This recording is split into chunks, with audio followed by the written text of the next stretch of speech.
Chairman of the Economic Partnership in Brighton Hove.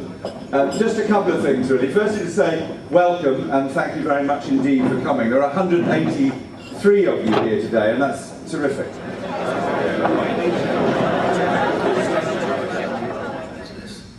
There are these other impositions as well which have to be dealt with, and I think that has to be kept in mind at all times. Look, on about the importance of business to bring our conference back to Brighton, because it's been away from here for far too long and we want it back. The Greens believe that we must use economic development to deliver the society and environmental improvements we need for our grandchildren. So the Greens are very much wedded to the notion of acting, sort of thinking globally and acting locally. So for the next 4 years, the Greens on Brighton Hove Council will be concentrating on meeting core challenges: education, health and public services, whilst preserving our built and our natural environment, including, of course, the business environment.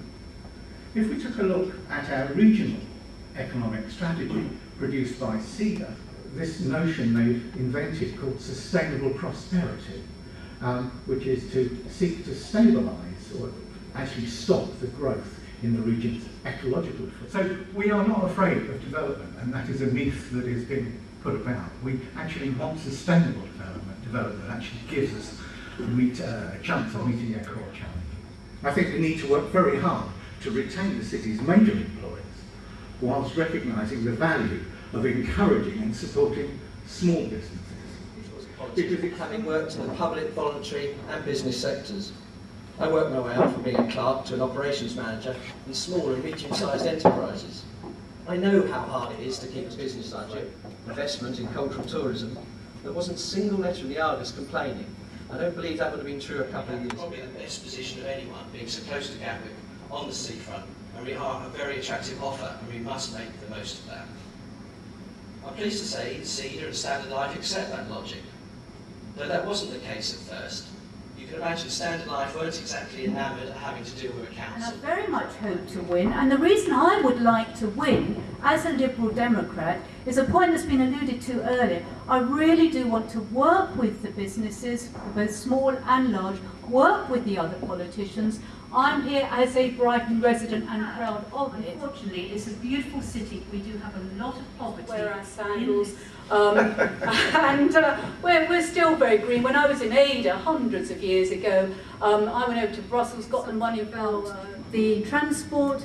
I'm very lucky living in the centre of Brighton, so I use Rogers buses all the time, especially politicians of the 1980s had listened to what were effectively a bunch of failures in the 1980s who didn't want the Brighton Marina. We all like the Brighton Marina, but luckily at that time the council had courage. Let's go opposite direction from order that we did to start with. Sue, if you could perhaps, King Alfred there, hotel rooms in King Alfred, those questions about chance. What I'd like to see is, it seems to be around the room, and the other point I was making, that I'd like to listen to business people, and you seem to say it would be helping your business. So what I think is we need a campaign from the business sector. I'm getting on to that. Oh, sorry, okay, fine, sorry. I'll do Park and Ride first. I know, it's just looking for specific answers rather than... Yes, of course. Specifically, on Park and Ride, we didn't support it. Park and Ride, but you might make a case for Park and Ride. What that is making car spaces on the edge of the city, if you take out car spaces in the centre of the city.